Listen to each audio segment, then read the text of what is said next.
La révélation de Nala, le chemin du karma et de l'amour. Dans les vastes plaines du royaume du Mali, quelque part au XIVe siècle, se déroulait l'histoire de Nala, une jeune femme marquée par les cicatrices de la guerre. Guerrière redoutable, mais aussi en quête de réponse aux tourments de son passé, elle avançait dans la vie avec la rage au cœur. Le vent soufflait doucement à travers ses cheveux courts, noirs comme l'ébène, qui encadraient un visage marqué par la guerre et le chagrin.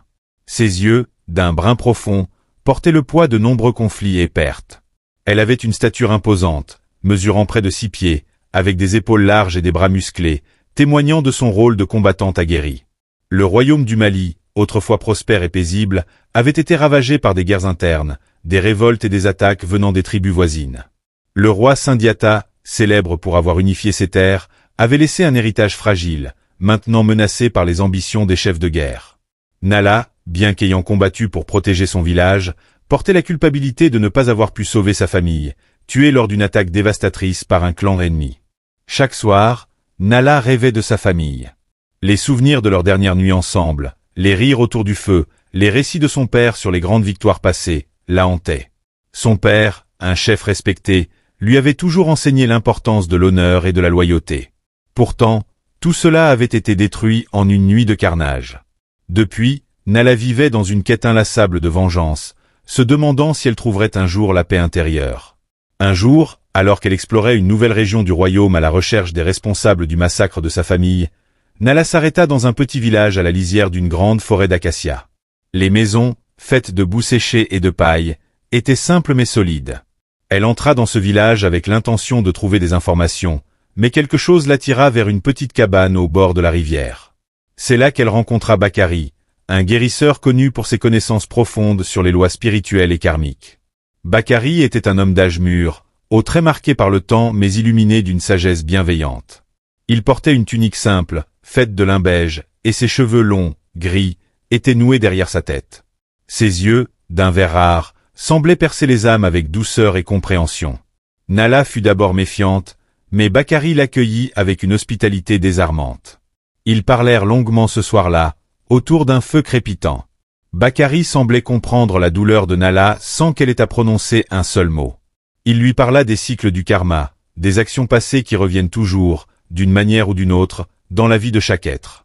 Il expliqua que les guerres, les souffrances et les pertes étaient souvent les résultats d'actions antérieures, personnelles ou collectives. Bakari disait, « Chaque action que nous faisons, bonne ou mauvaise, laisse une empreinte sur notre âme.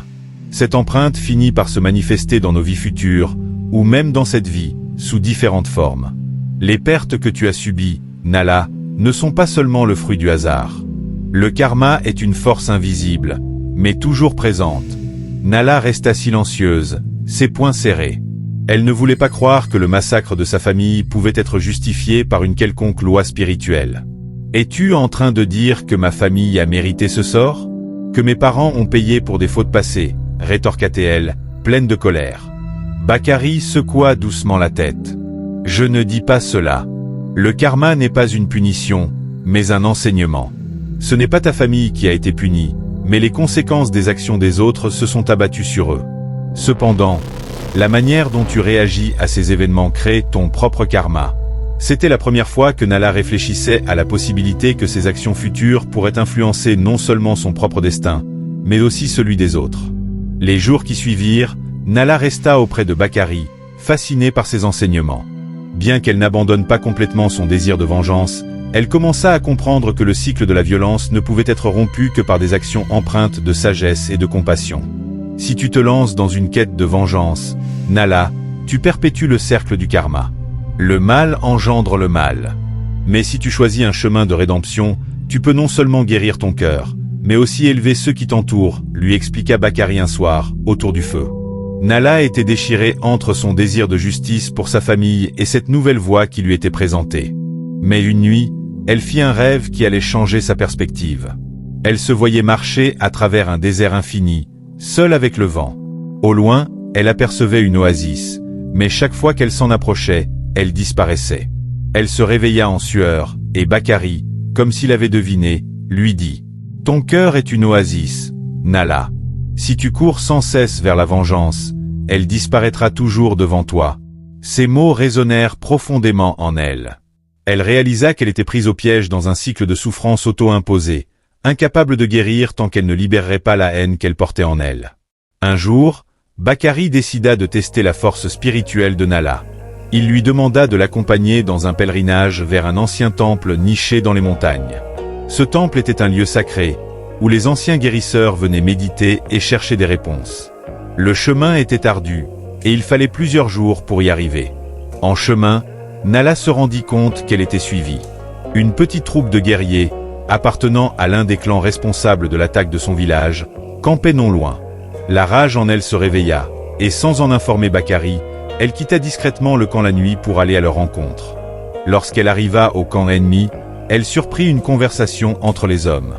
L'un d'eux parlait des actes terribles qu'il avait commis, se vantant des vies qu'il avait prises, y compris celle du père de Nala. Elle ne put se contenir et surgit, l'épée à la main, prête à faire justice. Mais alors qu'elle s'apprêtait à abattre sa lame sur l'homme, les paroles de Bakari résonnèrent dans son esprit. Le mal engendre le mal. Elle s'arrêta net, son cœur battant à tout rompre, incapable de continuer. Elle réalisa que tuer ces hommes ne ramènerait pas sa famille, et que cela ne ferait qu'alourdir son propre karma. À ce moment-là, Bakari apparut derrière elle, comme s'il avait su où elle irait. Il posa une main douce sur son épaule. « Tu as fait le bon choix, Nala. Le vrai courage ne réside pas dans la vengeance, mais dans la maîtrise de soi. » Nala baissa son arme, les larmes coulant silencieusement sur ses joues. Pour la première fois depuis longtemps, elle sentit un poids se soulever de son cœur. Le pèlerinage vers le temple sacré marqua le début d'un nouveau chapitre dans la vie de Nala. Au temple, elle passa plusieurs jours à méditer en silence, sous la guidance de Bakari. Le silence des montagnes et l'isolement lui permirent de réfléchir profondément sur le sens de la vie, de la mort et du karma. Au fil des semaines, elle apprit que le véritable pouvoir ne réside pas dans la force brute, mais dans la sagesse et la paix intérieure. Bakari lui montra comment canaliser son énergie dans des actions positives, lui enseignant l'art de la guérison et la méditation. Nala commença à comprendre que, bien que le monde soit rempli d'injustice, elle avait le pouvoir de briser le cycle de la haine et de la violence. Elle choisit de consacrer sa vie à aider les autres, en particulier ceux qui, comme elle, avaient souffert des horreurs de la guerre. De retour dans son village natal, Nala n'était plus la même. Elle avait trouvé une nouvelle mission, reconstruire ce qui avait été détruit, non par la guerre, mais par les cœurs brisés de ceux qui y avaient survécu. Avec Bakari à ses côtés, elle transforma son village en un centre de guérison pour les âmes perdues. Les villageois, qui la connaissaient autrefois comme une guerrière impitoyable, furent surpris de voir sa transformation. Ils virent en elle non seulement une protectrice, mais une figure de sagesse et de compassion. Des guérisseurs, des sages et des voyageurs vinrent de loin pour apprendre d'elle et de Bakari, faisant de leur village un lieu de paix et de méditation. Les années passèrent, et Nala devint une légende dans tout le royaume du Mali. Son histoire était racontée dans les villages et les cités, comme celle de la guerrière qui avait trouvé la paix en refusant la vengeance. Elle enseigna à des générations de jeunes guerriers que la plus grande victoire n'est pas celle remportée sur le champ de bataille, mais celle gagnée sur soi-même. Un jour, alors qu'elle était assise près du grand baobab de son village, entourée de disciples, Bakari lui dit doucement « Ton voyage touche à sa fin, Nala. Mais ton héritage, lui, perdurera à travers ceux que tu as inspirés. » Nala sourit. Elle avait trouvé la paix qu'elle avait cherchée toute sa vie, non pas dans la mort de ses ennemis, mais dans la réconciliation avec son propre cœur. Elle avait appris que le karma n'était pas une force punitive, mais un guide vers l'équilibre et la compréhension. L'histoire de Nala et Bakari est un rappel puissant que nos actions, nos choix et nos pensées créent notre réalité. Nous avons tous la capacité de briser les cycles de souffrance et de trouver la paix en nous-mêmes, si nous avons le courage de faire face à nos démons intérieurs et de choisir la voie de l'amour et de la rédemption.